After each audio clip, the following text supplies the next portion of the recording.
Do you hear that? It's the voice in your head. It's saying, think in your language, then translate. Stop! That voice is making you a slow speaker. Welcome back. I'm Hashmi.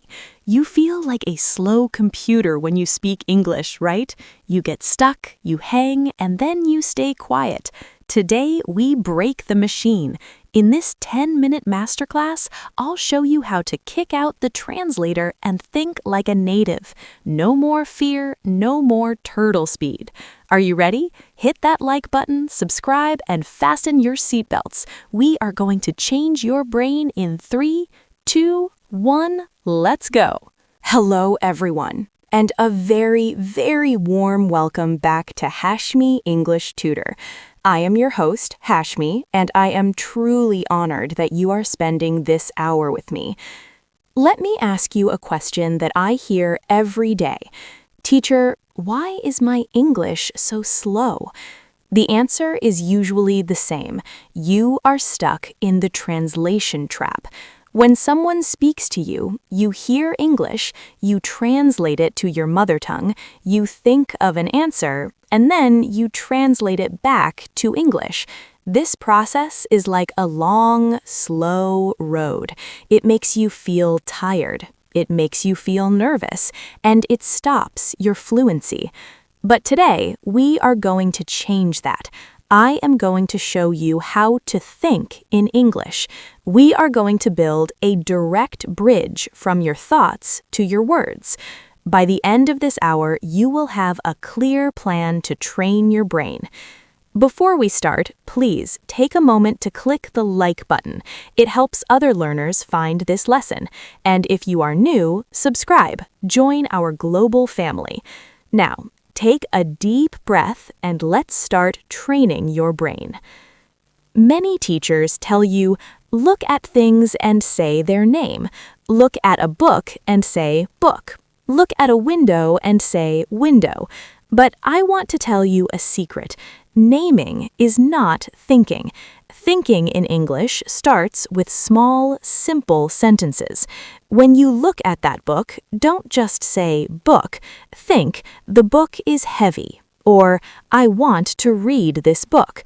When you see your coffee, think, this coffee smells delicious. Connect the object to a feeling or an action.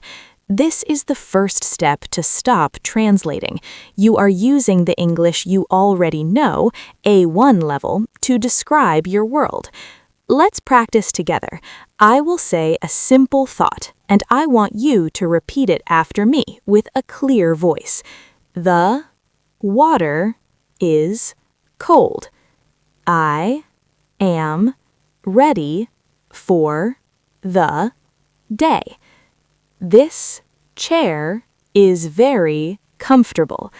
Excellent. Your brain is already skipping the translation and going straight to the idea. Now, we move to my favorite technique.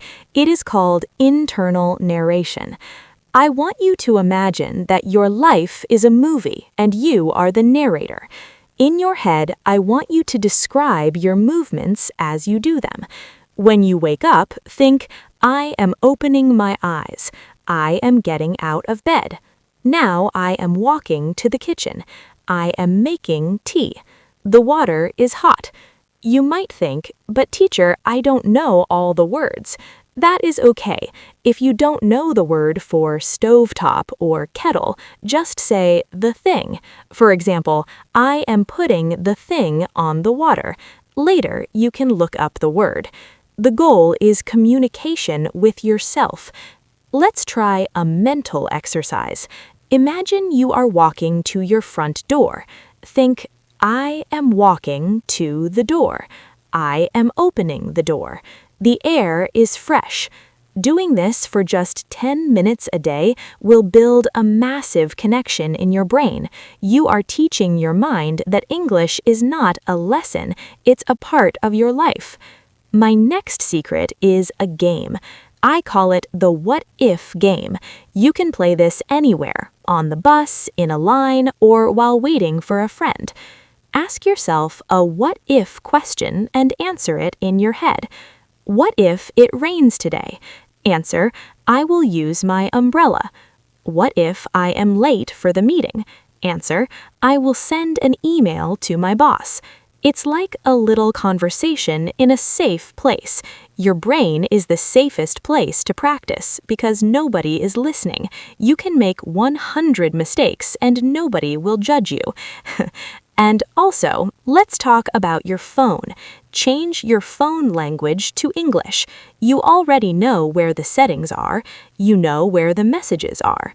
When you see English every time you look at your screen, your brain starts to accept it as normal. We want English to feel normal, not difficult. We have traveled a long way in this hour. We learned about small sentences, internal narration, and the what-if game. But here's the most important tip. Start small. Don't try to think in English all day. You will get a headache. Start with just 5 minutes. 5 minutes in the morning or 5 minutes while you brush your teeth. That's all. Slowly, 5 minutes will become 10, and one day you will wake up and realize you were dreaming in English. That is the moment you know you are fluent. Here's your homework. Tell me in the comments what is one thought you had in English today, even if it's just, I am happy. I want to see it. If you stayed with me for this full 10-minute masterclass, reply with, Teacher, I am a rabbit. I am Hashmi, and I am so proud of your dedication. Keep thinking, keep dreaming, and I will see you in the next lesson. Goodbye.